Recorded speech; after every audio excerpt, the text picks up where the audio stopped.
Have you ever said to yourself that this is going to be the start of a brand new year? We're at the end of the year, and next year I'm going to get that promotion. Next year I'm going to get that raise. Next year I'm going to get to the next level of my career path.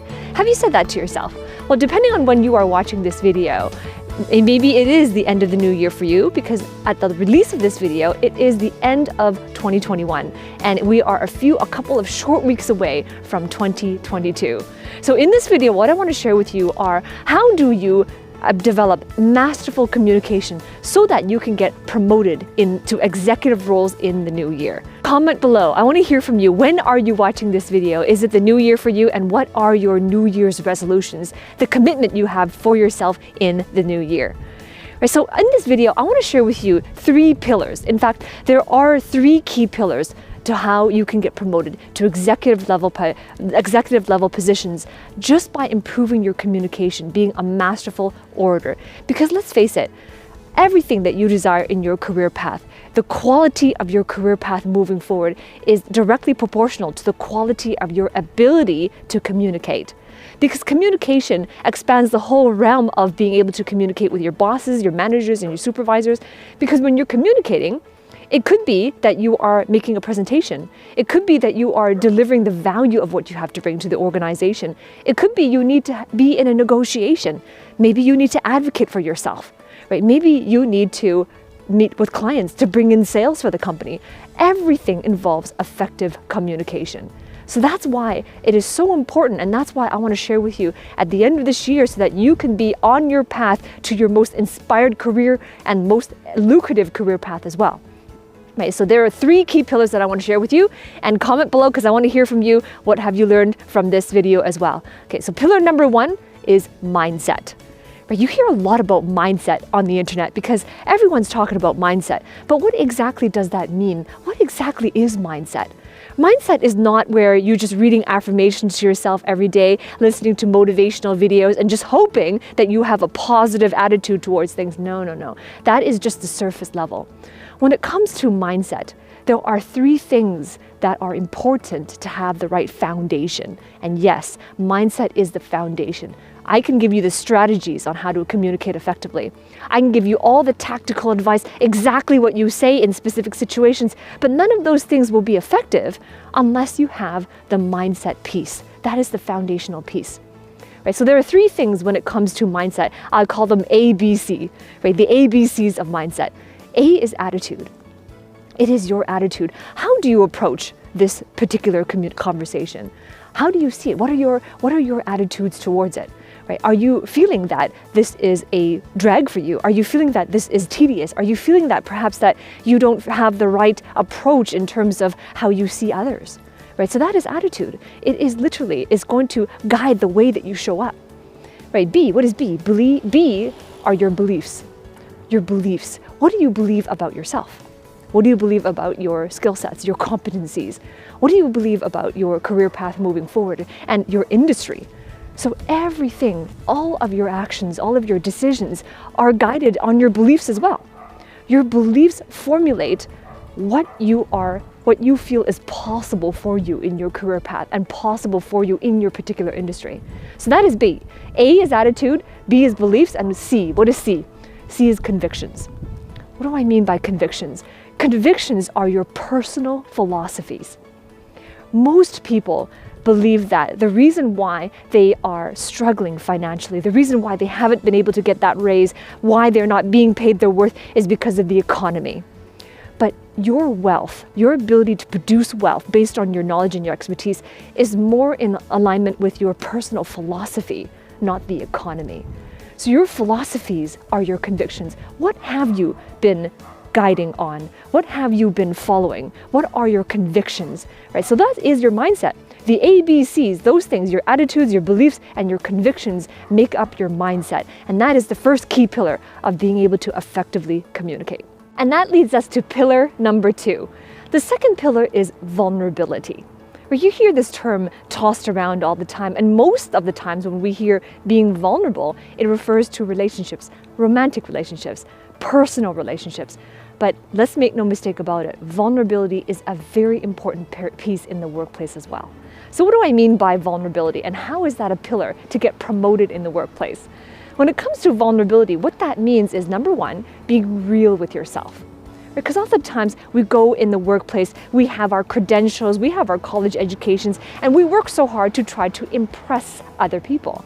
And while we impress other people, the more we try to impress other people, the more we have to put on these masks, these facades, a persona that we put on that we are that way at work, we are that way in the boardroom, but we're not the same way when we are with our friends and family.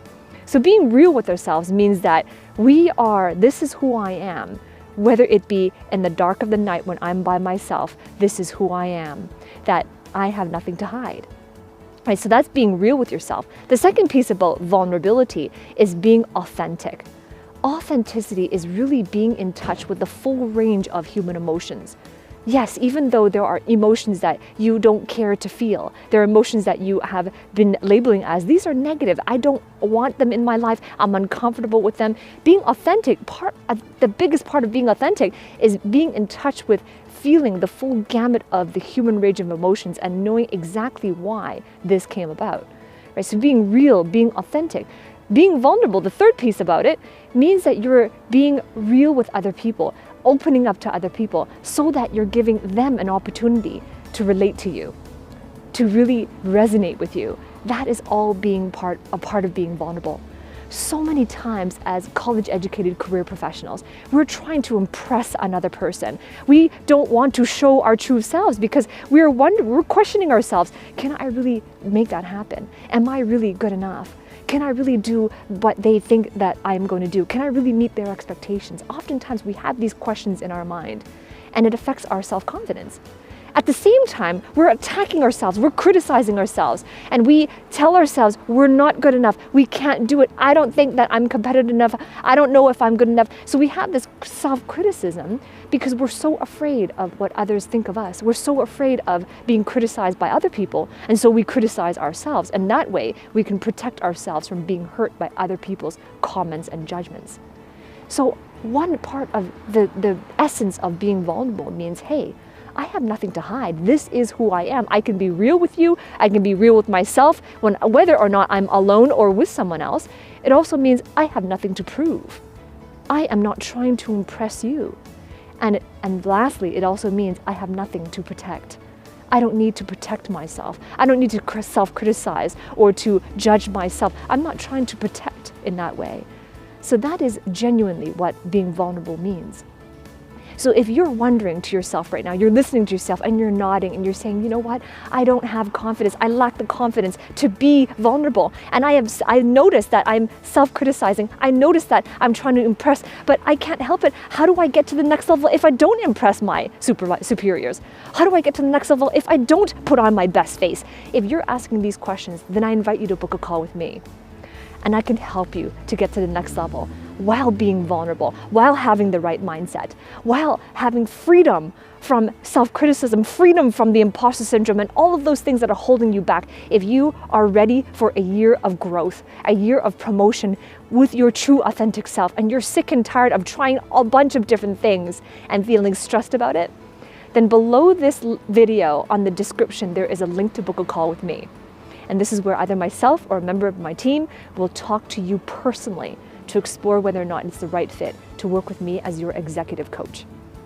And this is for you only if you're serious about taking things to the next level in the new year. So if that's you, then click the link below and I look forward to seeing you on the inside. So far, what have I covered? The 3 pillars of how to effectively communicate so you can get promoted. Pillar number 1 was mindset. Pillar number 2 was vulnerability, and pillar number 3 is dialogue. What is dialogue?